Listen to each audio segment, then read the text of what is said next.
എഞ്ചിനിലേക്കുള്ള ഇന്ധന വിതരണം 32 സെക്കൻഡിനുള്ളിൽ നിലച്ചു. അഹമ്മദാബാദിൽ നടന്ന എയർ ഇന്ത്യ ലണ്ടൻ വിമാന അപകടത്തിന്റെ ദുരൂഹത വർദ്ധിപ്പിച്ച് റിപ്പോർട്ട് പുറത്ത്. ഫെമ നിർത്തലാക്കാനുള്ള പദ്ധതികളിൽ നിന്നും പിന്മാറി ട്രംപ് ഭരണകൂടം. ഖത്തറിൽ ഇറാൻ നടത്തിയ ബാലിസ്റ്റിക് മിസൈൽ ആക്രമണത്തിൽ സുരക്ഷിത ഉപഗ്രഹ ആശയവിനിമയത്തിനായി US സൈന്യം ഉപയോഗിച്ചിരുന്ന ജിയോഡെസ്നിക് ഡോമിനിക് കേടുപാടുകൾ സംഭവിച്ചതായി റിപ്പോർട്ട്. അന്താരാഷ്ട്ര ബഹിരാകാശ നിലയത്തിൽ നിന്നുള്ള ശുഭാംശു ശുക്ലയുടെയും സംഘത്തിന്റെയും മടക്കയാത്ര മാറ്റി. സൗദി റിയൽ എസ്റ്റേറ്റ് ജനറൽ അതോറിറ്റിയുടെ ഇജാർ പോർട്ടലിൽ രജിസ്റ്റർ ചെയ്യാത്ത വാടക കരാറുകൾക്ക് ഇനി സാധുത ഉണ്ടാവില്ല. സാമ്പത്തിക കുറ്റകൃത്യങ്ങളുടെയും തീവ്രവാദ ഫണ്ടിങ്ങിനെയും പ്രതിരോധിക്കാൻ ഉദ്ദേശിച്ചിട്ടുള്ള ധാരണാപത്രത്തിൽ ഒപ്പുവെച്ച് കുവൈറ്റിലെ ഫിനാൻഷ്യൽ ഇന്റലിജൻസ് യൂണിറ്റും ഇന്ത്യയുടെ ആന്റി മണി ലോണ്ടറിംഗ് ഡയറക്ടറേറ്റ് കുറഞ്ഞ നിരക്കിൽ ഗുണമേന്മയുള്ള ഉൽപ്പന്നങ്ങൾ ഉപഭോക്താക്കൾക്ക് ലഭ്യമാകുന്ന വാല്യൂ കൺസെപ്റ്റ് സ്റ്റോർ ലോട്ട് UAE അൽ ഐനിലെ അൽ ഫവ മാളിൽ തുറന്നു ലുലു. കർണാടകയിൽ മുഖ്യമന്ത്രിയെ മാറ്റുമെന്ന അഭ്യൂഹങ്ങൾക്കിടെ കോൺഗ്രസ് അധ്യക്ഷൻ മല്ലികാർജുൻ ഖാർഗെ കണ്ട് സിദ്ധരാമയ്യ. BJP സംസ്ഥാന ഭാരവാഹികളെ പ്രഖ്യാപിച്ചു. MD Ramesh, Shobha Surendran, S Suresh, Anoop Antony Joseph എന്നിവർ ജനറൽ സെക്രട്ടറിമാരാകും. വാർത്തകൾ വിശദമായി. കഴിഞ്ഞ മാസം 260 പേരുടെ മരണത്തിന് ഇടയാക്കിയ അഹമ്മദാബാദിൽ നടന്ന എയർ ഇന്ത്യ ലണ്ടൻ വിമാന അപകടത്തിൽ ദുരൂഹത വർദ്ധിപ്പിച്ച് റിപ്പോർട്ട്. വിമാനത്തിന്റെ എഞ്ചിനുകളിലേക്കുള്ള ഇന്ധന വിതരണം പറന്നുയർന്ന് നിമിഷങ്ങൾക്കുള്ളിൽ നിലച്ചതായി എയർക്രാഫ്റ്റ് ആക്സിഡന്റ് ഇൻവെസ്റ്റിഗേഷൻ ബ്യൂറോ സമിതി തയ്യാറാക്കിയ പ്രാഥമിക റിപ്പോർട്ട് കണ്ടെത്തി. ഇന്ത്യയുടെ എയർക്രാഫ്റ്റ് ആക്സിഡന്റ് ഇൻവെസ്റ്റിഗേഷൻ ബ്യൂറോയുടെ റിപ്പോർട്ടിൽ ഇന്ധനം നിയന്ത്രിക്കുന്ന കോക്പിറ്റിൽ സ്വിച്ചുകൾ കട്ട് ഓഫ് ആയ സ്ഥാനത്തേക്ക് നീങ്ങിയതായും ബോയിംഗ് എഞ്ചിൻ നിർമ്മാതാക്കളായ GEക്കും അപകടത്തിന് വ്യക്തമായ ഉത്തരവാദിത്വമില്ലെന്നും സൂചിപ്പിക്കുന്നു. വെറും 32 സെക്കൻഡ് മാത്രമാണ് വിമാനം പറന്നത്. വിമാനത്തിന്റെ ഒരു എഞ്ചിൻ പ്രവർത്തിച്ചത് സെക്കൻഡുകൾ മാത്രം. രണ്ടാമത്തെ എഞ്ചിൻ പ്രവർത്തിപ്പിക്കാനായില്ലെന്നും കണ്ടെത്തി. വിമാനത്തിൽ പക്ഷി ഇടിച്ചിട്ടില്ലെന്നും കാലാവസ്ഥ പ്രതികൂലമല്ലായിരുന്നുവെന്നും റിപ്പോർട്ടിൽ പറയുന്നു. വിമാനം പറന്നുയർന്നതിന് തൊട്ടു പിന്നാലെ എഞ്ചിൻ 1ന്റെയും എഞ്ചിൻ 2ന്റെയും ഇന്ധന കട്ട് ഓഫ് സ്വിച്ചുകൾ 1 സെക്കൻഡ് സമയ ഇടവേളയോടെ റണ്ണിൽ നിന്നും കട്ട് ഓഫ് സ്ഥാനത്തേക്ക് മാറി. എഞ്ചിനുകളിലേക്കുള്ള ഇന്ധന വിതരണം നിലച്ചതിനാൽ എഞ്ചിനുകളുടെ ടേക്ക് ഓഫ് വേഗത കുറയാൻ തുടങ്ങി. ഇക്കാര്യം പൈലറ്റുമാർ തമ്മിൽ സംസാരിച്ചതായും റിപ്പോർട്ടിൽ പറയുന്നു. കോക്പിറ്റ് വോയിസ് റെക്കോർഡറിൽ പൈലറ്റുമാരിൽ ഒരാൾ മറ്റേയാളോട് എന്തിനാണ് ഈ സ്വിച്ച് ഓഫ് ചെയ്തതെന്ന് ചോദിക്കുന്നതും കേൾക്കാം. താനല്ല ചെയ്തത് എന്നാണ് രണ്ടാമന്റെ മറുപടി. കോ പൈലറ്റ് ക്ലൈവ് കുന്ദറാണ് വിമാനം പറത്തിയത്. പൈലറ്റ് ഇൻ കമാൻഡറായ സുമിത് സബർവാൾ ഇത് നിരീക്ഷിക്കുകയായിരുന്നു. സബർവാൾ ബോയിംഗ് 787 വിമാനം 8600 മണിക്കൂർ പറത്തിയ പൈലറ്റാണ്.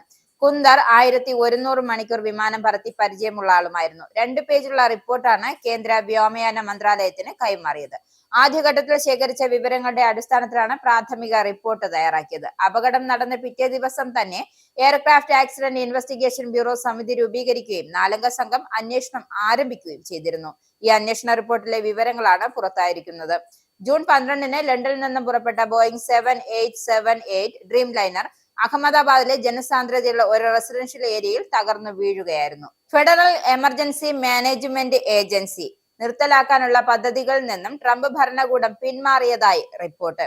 ടെക്സസിലെ മഹാപ്രളയം മൂലമുണ്ടായ നാശനഷ്ടങ്ങൾ പരിശോധിക്കാൻ വെള്ളിയാഴ്ച നടത്തിയ സന്ദർശനത്തിൽ സംസ്ഥാന ഫെഡറൽ ഉദ്യോഗസ്ഥരെ പ്രശംസിച്ച ഡൊണാൾഡ് ട്രംപ് ഉദ്യോഗസ്ഥർ അവിശ്വസനീയമായ ജോലി ചെയ്തുവെന്നും ട്രംപ് അവകാശപ്പെട്ടു. ദുരന്ത നിവാരണ ചുമതലയുടെ ഫെഡറൽ ഏജൻസിയെ ഇല്ലാതാക്കുമെന്ന തന്റെ മുൻ വാഗ്ദാനങ്ങളെ കുറിച്ചും ട്രംപ് പ്രതികരിച്ചില്ല.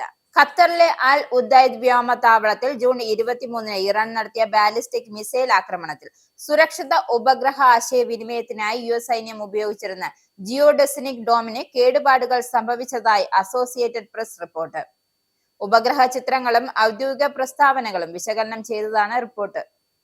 ദോഹയ്ക്ക് പുറത്തുള്ള ഈ താവളം US സെൻട്രൽ കമാൻഡിന്റെ ആസ്ഥാനവും പ്രാദേശിക സൈനിക പ്രവർത്തനങ്ങളിൽ നിർണായക പങ്ക് വഹിക്കുന്നതാണ്. 2016 സ്ഥാപിച്ച $15 ദശലക്ഷം വിലമതിക്കുന്ന ഈ ഡോം അത്യാധുനിക ഉപഗ്രഹ ആശയവിനിമയങ്ങളെ പിന്തുണയ്ക്കുന്ന ഒന്നായിരുന്നു. സമീപത്തുള്ള കെട്ടിടങ്ങളിൽ ചെറിയ കേടുപാടുകൾ സംഭവിച്ചതൊഴിച്ചാൽ താവളത്തിന്റെ ഭൂരിഭാഗവും കേടുപാടുകളില്ലാതെ നിലനിന്നു. റിപ്പോർട്ട് പുറത്തു വന്നതിന് പിന്നാലെ പെന്റഗൺ വക്താവ് സീൻ പാർണൽ മിസൈൽ ഡോമിനെ ലക്ഷ്യമിട്ടെന്നും സ്ഥിരീകരിച്ചു. എന്നാൽ കേടുപാടുകൾ നിസാരമാണെന്നും താവളത്തിലെ പ്രവർത്തനങ്ങളെ ബാധിച്ചിട്ടില്ലെന്നും അദ്ദേഹം വ്യക്തമാക്കി. അൽ ഉദൈദ് പൂർണ്ണമായും പ്രവർത്തനക്ഷമമാണെന്നും പെന്റഗൺ വ്യക്തമാക്കി. അടുത്തിടെ നടന്ന 12 ദിവസത്തെ ഇറാൻ-ഇസ്രയേൽ യുദ്ധത്തിൽ ഇറാനിലെ 3 ആണവ കേന്ദ്രങ്ങളിൽ US ബോംബിട്ടതിനുള്ള പ്രതികരണമായിരുന്നു ഈ ആക്രമണം. ആക്രമണത്തെക്കുറിച്ച് ഇറാൻ മുൻകൂട്ടി മുന്നറിയിപ്പ് നൽകിയിരുന്നതായും US പ്രസിഡന്റ് ഡൊണാൾഡ് ട്രംപ് പറഞ്ഞിരുന്നു. 14 ഇറാനിയൻ മിസൈലുകൾ വിക്ഷേപിച്ചതായും അതിൽ 13 തടഞ്ഞതായും ഒരെണ്ണം അപകടകരമല്ലാത്ത ലക്ഷ്യത്തിൽ പതിക്കാൻ അനുവദിച്ചുവെന്നുമായിരുന്നു ട്രംപിന്റെ വിശദീകരണം. കൊളംബിയയുടെ കരീബിയൻ തീരത്ത് സാന്താ മാർട്ടയ്ക്ക് സമീപം നിന്നും കൊളംബിയൻ നാവികസേന പിടിച്ചെടുത്തത് 1.5 ടണ്ണിൽ കൂടുതൽ കൊക്കൈൻ വഹിക്കാൻ കഴിവുള്ള ഒരു നാർക്കോ അന്തർവാഹിനി. ഇത്തവണ കപ്പലിൽ മയക്കുമരുന്ന് ഉണ്ടായിരുന്നില്ല. ഇതാദ്യമായാണ് രാജ്യത്ത് ഒരു സ്വയം നിയന്ത്രിത സെമി സബ്മെർസിബിൾ പിടിച്ചെടുത്ത സംഭവം. ഈ ചെറിയ ചാരനിറത്തിലുള്ള കപ്പലിൽ 2 നിരീക്ഷണ ക്യാമറകളും ആന്റിനകളും ഒരു സ്റ്റാർലിങ്ക് മോഡവും ഉണ്ടായിരുന്നു. അമേരിക്കയിലേക്കോ യൂറോപ്പിലേക്കോ കൊക്കൈൻ കൊണ്ടുപോകുന്നതിനായി ഒരു ട്രയൽ റൺ നടത്തുകയായിരുന്നു എന്നും ഉദ്യോഗസ്ഥർ വ്യക്തമാക്കി. വനിതാ ഉദ്യോഗസ്ഥരെ സർ എന്ന് അഭിസംബോധന ചെയ്യണമെന്ന ദീർഘകാല പ്രോട്ടോകോൾ ബംഗ്ലാദേശിലെ യൂനുസ് സർക്കാർ റദ്ദാക്കി. പുറത്താക്കപ്പെട്ട നേതാവ് ഷെയ്ഖ് ഹസീനയുടെ ഭരണത്തിന്റെ വിചിത്രമായ അവശിഷ്ടമാണ് ഇതെന്നും സർക്കാർ അതിനെ വിശേഷിപ്പിച്ചു. ഔദ്യോഗിക പദവികളിൽ സ്ത്രീകൾക്ക് സർ എന്ന് നിർബന്ധമാക്കുന്ന നിർദ്ദേശം റദ്ദാക്കിയതായി വ്യാഴാഴ്ച വൈകി കെയർടേക്കർ സർക്കാരിന്റെ പ്രസ് വിഭാഗം പുറത്തിറക്കിയ പ്രസ്താവനയിൽ പറഞ്ഞു. അന്താരാഷ്ട്ര ബഹിരാകാശ നിലയത്തിൽ നിന്നുള്ള ശുഭാം ശുക്ലയുടെ സംഘത്തിന്റെയും മടക്കയാത്ര മാറ്റി.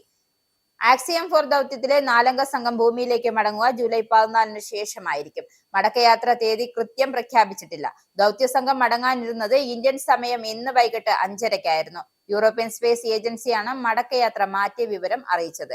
ഇതോടെ അന്താരാഷ്ട്ര ബഹിരാകാശ നിലയത്തിൽ ശുഭാംശുവിനും സംഘത്തിനും 3 ആഴ്ച ചെലവിടാനായേക്കും. 14 ദിവസത്തേക്കാണ് ദൗത്യം പദ്ധതിയിട്ടിരുന്നത്.